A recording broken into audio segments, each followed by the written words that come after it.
तर आजचं मार्केट तुम्ही बघितलं असेल. आपल्या या झोनमध्ये ओपन झालं आणि तिथून मार्केटनं एक सरळ एक डाऊन ट्रेंड दिला. त्याच्यामध्ये आपल्याला कुठंच बाईंगची किंवा सेलिंगची अपॉर्च्युनिटी मिळाली नाही आहे. त्यानंतर बरोबर एक कॅन्डल आपल्या लेव्हलला त्यानं टेस्ट केलं आणि तिथून वरती जायचा प्रयत्न केला, पण मार्केटनं तिथं वरती काही गेलं नाही आणि इथं आपला कुठलाही पॅटर्न बनणार नाही बुलिश वगैरे, म्हणून आपण इथं बायचा सेल इनिशिएट केला नाही. परत ती लेवल पण मार्केटने तोडली आणि जी सेकंड लेवल मी मार्क करून दिली तिथं येऊन मार्केट एक कन्सॉलिडेट झोनमध्ये गेलं. तिथून मार्केटनं वरती एक मोठा कॅन्डल फॉर्म केला, म्हणजेच मार्केटमध्ये जास्त व्होलॅटिलिटी इथे दिसून आली. त्याच्यानंतर परत मार्केट डाऊन ट्रेंडमध्ये आलं. आपण इथं ठरवलेलं की आज कोणताच ट्रेड इनिशिएट करायचा नाही.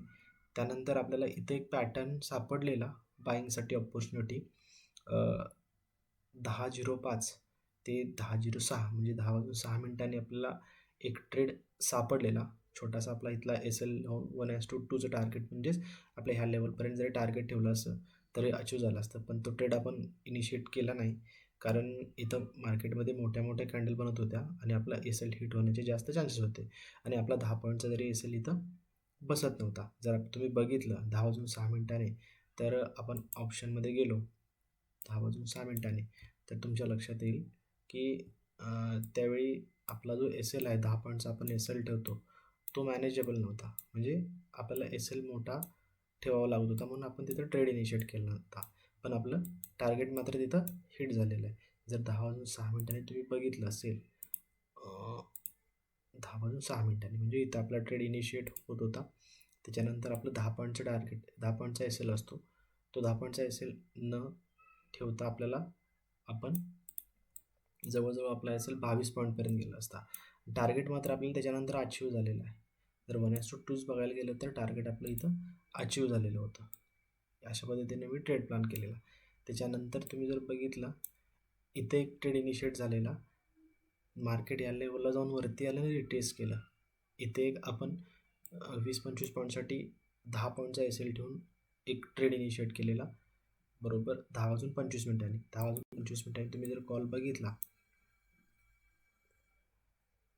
10 वाजून 25 मिनिटांनी या ठिकाणी, म्हणजे जर एंट्री द्यायची झाली 10 वाजून 25 मिनिटांनी 10 पॉईंटचा SL आणि 20 पॉईंटचं टार्गेट, हे रिट्रेस केली, परत एक ग्रीन कॅन्डल बनली. तिथं आपल्याला सिम्पली 10 पॉईंटचा SL होता, सिम्पली 10 पॉईंटचा SL आणि आपलं 20 पॉईंटचं टार्गेट या 2-3 कॅन्डलमध्ये अचीव झालं. हा आपला पहिला ट्रेड झाला होता. नंतर जिथून मार्केटने मार्केटने लेवल तोडलेली तिथंच मार्केटने एकदा रिजेक्शन दिलं आणि परत ते आपल्या लेवलला यायचा प्रयत्न केला. परत मार्केट रिट्रेस झालं, परत त्या मार्केट लेवल आलं, ही लेवल ब्रेक केली. त्याच्यानंतर आपला इथे एक ट्रेड इनिशिएट झालेला. मार्केटने जेव्हा ही रेंज तोडली आणि ह्याला रिटेस्ट केलं, त्यावेळी आपला इथं कुठेतरी ट्रेड आपण इनिशिएट करू शकलो असतो, पण ही लेवल लगेच असल्यामुळं आपण इथं 20-25 पॉईंट काय अचीव करू शकत नाही. त्यानंतर आपण ह्या लेवलला ट्राय करू शकतो, कारण जी खालची लेवल आहे ती मोठी लेवल आहे. इथं 20-25 पॉईंट आपल्याला आरामात मिळणार. म्हणजे ज्यावेळी इथून मार्केट खाली आलं, याला रिट्रेस करेल आणि एखादा पॅटर्न बनला तर आपण सेल करू शकतो. म्हणजेच ज्यावेळी मार्केट इथून खाली आलं आणि इथं रिट्रेस झालं, त्यानंतर ही ग्रीन कॅन्डल बनली, ग्रीन कॅन्डल रिट्रेस केली, त्याच्यानंतर या कॅन्डलला आपण एंट्री जरी घेतली असती, किती वाजता 1 वाजून 57 मिनिटांनी, 1 वाजून 57 मिनिटांनी जरी एंट्री आपण घेतली असती,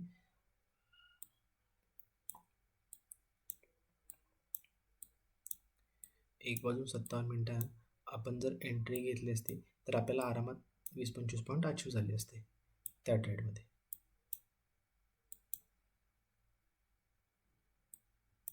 सॉरी, कॉल नाही, पुटमध्ये आपल्याला एंट्री घ्यायला पाहिजे होती, कारण मार्केट डाऊन ट्रेंडमध्ये होतं, खाली पडलेलं.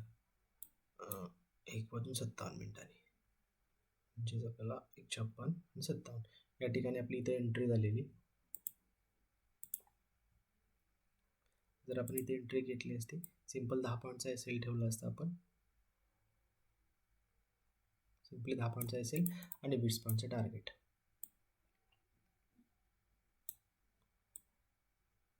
20 पॉईंटचं टार्गेट इथं आपल्याला 10 पॉईंटचा SL आणि 20 पॉईंटचं टार्गेट इथं अचीव झालेलं आहे. त्याच्यानंतर कुठली एंट्री घेतली नाही. मार्केटनं तीच लेवल परत ब्रेक करून आहे त्या आपल्या लेवलला येऊन मार्केट थांबलेलं आहे. आता आपण उद्यासाठीच्या लेवल काढूया. हे झालं आजच्या मार्केटचं ॲनालिसिस. उद्या कशा प्रकारे बिहेव करू शकतं आणि त्यानंतरच आपण ठरवायचं आहे की आपल्या लेवलला आल्यानंतरच आपण बाय किंवा सेल करणार. जर आपण इथं बघितलं तर आजच्या लेवलला इथंच मार्केटमध्ये आपण बाय आणि सेलिंग केलं. आपल्या लेवललाच आल्यानंतरच आपण बाय आणि सेल केलं या ठिकाणी. त्याच्यानंतर ही जी आपली लेवल होती या लेवल झाल्यानंतरच आपण बाय आणि सेल केलं. त्याच्यानंतर इथे एक सेलिंगची मिळाली असते ऑपॉर्च्युनिटी, पण रिटेस्ट न केल्यामुळं इथं कुठलीही ट्रेड मी इनिशिएट केलेलं नाही आहे. सेम इथं पण काय इनिशिएट केलं नाही कारण खालची लेवल जवळ लेवलमुळे केलं नाही. त्याच्यामध्ये जी वरचा झोन निघून येतो तो वरचा झोन आहे 25,900 ते 25,950 पर्यंतचा. त्याच्यानंतर एक लाईन निघून येते आपल्यामध्ये जिथं मार्केट टेस्ट करू शकतं, ते आहे 25,758च्या इथं या लेवलमध्ये. त्याच्यानंतरचा झोन आहे तो हा एक झोन आहे. या झोनमध्ये म्हणजे 25,600चा झोन येतो आणि 25,450 म्हणजे 20 पॉईंटचा आपण हा झोन पकडला, हा एक 20 पॉईंटचा पकडला, हा एक 20 पॉईंटचा पकडला. आणि त्याच्यानंतर ही एक लाईन निघून येते जिथं मार्केटनं आज जसं टेस्ट केलं तसं ते टेस्ट करू शकतं. आता जर market gap up, gap down किंवा फ्लॅट ओपनिंग झालं तर कशा पद्धतीने आपण ट्रेड प्लॅन करू शकतो हे बघूया. जर समजा मार्केट फ्लॅट ओपनिंग झालं आणि पहिला थोडंसं खाली येऊन इथं गेलं तर इथं तुम्ही सेलचा ट्रेड इनिशिएट करू शकता.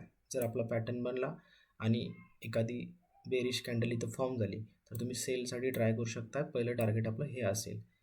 त्याच्यानंतर मार्केट थोडंफार इथं कन्सोलिडेट होईल आणि ज्याची होल्ड करण्याची कपॅसिटी आहे त्याने इथंपर्यंत तुम्ही होल्ड करू शकता.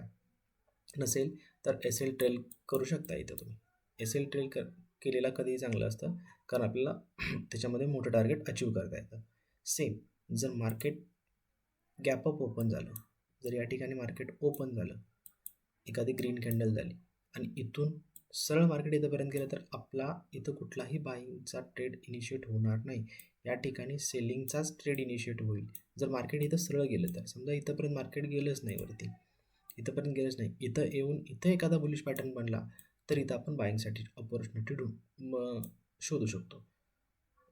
सेम गॅप अप ओपन होऊन मार्केट परत इथंपर्यंत आलं तर इथं बाईंगसाठी बघू शकतो. गॅप अप ओपन जाऊन इथंपर्यंत मार्केट आलं या रेंजमध्ये तर इथं सेलिंगसाठी ऑपॉर्च्युनिटी शोधू शकतो. सेम कन्सेप्ट आपली जर गॅप डाऊन मार्केट ओपन झालं तर या झोनमध्ये ओपन झालं तर लगेच आपल्याला इथं बाईंगची ऑपॉर्च्युनिटी बघायची नाही आहे. मार्केटला इथंपर्यंत येऊ द्यायचं आहे, परत इथं टेस्ट केलं तर तुम्ही बाईंग बघा. जर मार्केट सरळ इथंपर्यंत गेलं तर तुम्हाला कुठलीही इथं बाईंगची ऑपॉर्च्युनिटी मिळणार नाही. आणि ज्यावेळी ही लेवल तोडून थोडंफार कन्सॉलिडेट करून इथे एखादा बेरिश पॅटर्न बनला तर इथं तुम्ही सेल करू शकताय. जर मार्केट गॅप डाऊन ओपन झालं, समजा गॅप डाऊन ओपन होऊन मार्केट इथं ह्या झोनमध्ये जाऊन याला रिटेस्ट केलं तर इथं एक तुम्ही सेलिंगची ऑपॉर्च्युनिटी बघू शकता. सेम इथंपर्यंत जर मार्केट गॅप डाऊन ओपन होऊन मार्केट सरळ इथं आलं तर इथं एक तुम्ही बाईंगची ऑपॉर्च्युनिटी बघू शकता. अशा पद्धतीने उद्याचा ट्रेड तुम्ही प्लॅन करू शकता. पण मी नेहमीप्रमाणे सांगतो की या ठिकाणीच आपल्याला बाय सेल करायचं आहे, या ठिकाणीच आपल्याला बाय सेल करायचं आहे, या ठिकाणीच आपल्याला बाय सेल करायचं आहे आणि या ठिकाणीच आपल्याला बाय सेल करायचं आहे. हे जे झोन आहेत ह्या झोनमध्ये कुठलाही ट्रेड इनिशिएट करायचा नाही कारण आपला एस एल मोठा जातो आणि टार्गेट छोटं होतं. जर तुम्ही ह्या लेवलला बाय आणि सेल केला तर तुमचा एस एल छोटा आणि टार्गेट मोठं जातं.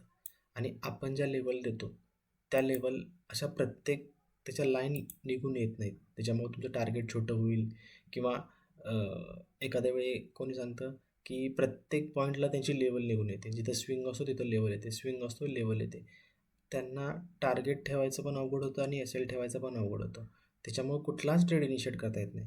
जर आपले झोन तुम्ही बघितले, झोन मोठे मोठे आहेत म्हणजे इथं आपण आरामात आपण कमीत कमी पॉईंट धरतो 20-25, आपल्याला अचीव होतात 30च्या वरती, पण आपण 20-25 पॉईंटवरतीच एक्झिट मारतो कारण आपला एस एल हा 10 पॉईंटचा असतो. त्यामुळं ह्या झोनमध्येच बाईंग आणि सेलिंग करा. हा जो झोन आहे तो नो ट्रेड झोन आहे, लक्षात ठेवा. इथं कुठलाही पॅटर्न बनला, इथे एखादी 5 मिनिटाची पिन बार जरी म्हणली किंवा रिव्हर्सल पॅटर्न म्हणला, मुव्हिंग ॲव्हरेजनं काहीतरी रिव्हर्सल दाखवलं किंवा अपवर्ड डायरेक्शन दाखवलं तर इथं कुठलाही बाय सेल ट्रेड इनिशिएट करू नका. याच लेवलला बाय सेल तुम्ही करा. अशा पद्धतीने तुम्ही उद्या प्लॅन करू शकताय.